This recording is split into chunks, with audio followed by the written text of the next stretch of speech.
OCD techniques to make parenting OCD in children less challenging.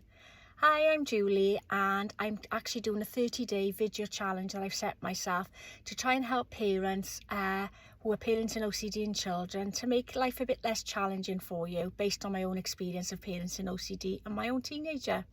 So we're on number 14 today. If you've missed the previous videos in my 30-day series, I've actually popped them in my playlist, which is actually called my 30-day video challenge, and they're also on my OCD playlist as well, so feel free to check out my previous videos. But on today's video, what we're going to do is cover the power of using a barrier to help your child start standing up to OCD. So what do I mean by a barrier? Well, let's just suppose your child is suffering from contamination OCD.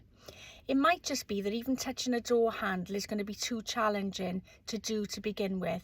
So what you can do is break this down. I mean, we've covered in other videos, haven't we, how we can actually approach the actual OCD fear words. So for example, if it was COVID, we've learned how to put images up on the wall, how to start touching the images, how to say the images, how to write them down.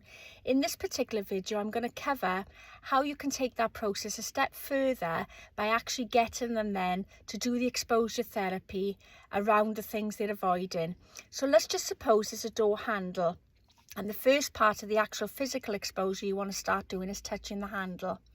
It could be that you can put a barrier in place. Now that could be a tissue, it could be well, it could be anything really. It could be having a glove on, just something that's going to leave them feel as though there's a barrier between what they deem as contaminated and their actual hand.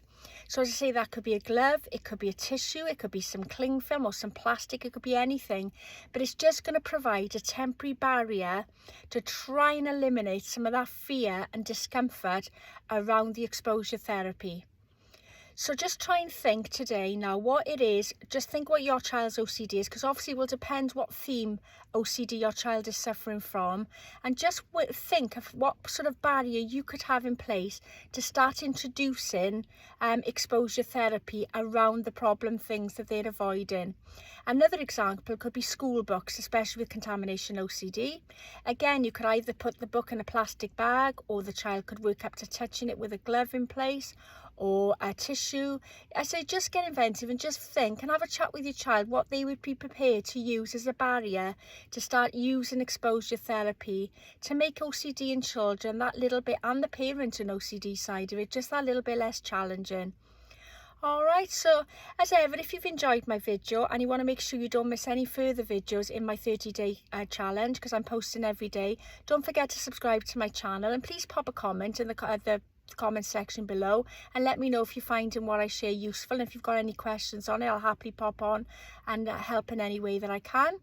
I'm just a parent, man. I just want to make you aware I'm not a therapist, but I'm a parent who's got hands-on experience of dealing with severe contamination OCD in my teenager and watching them come out the other side to lead a more normal life.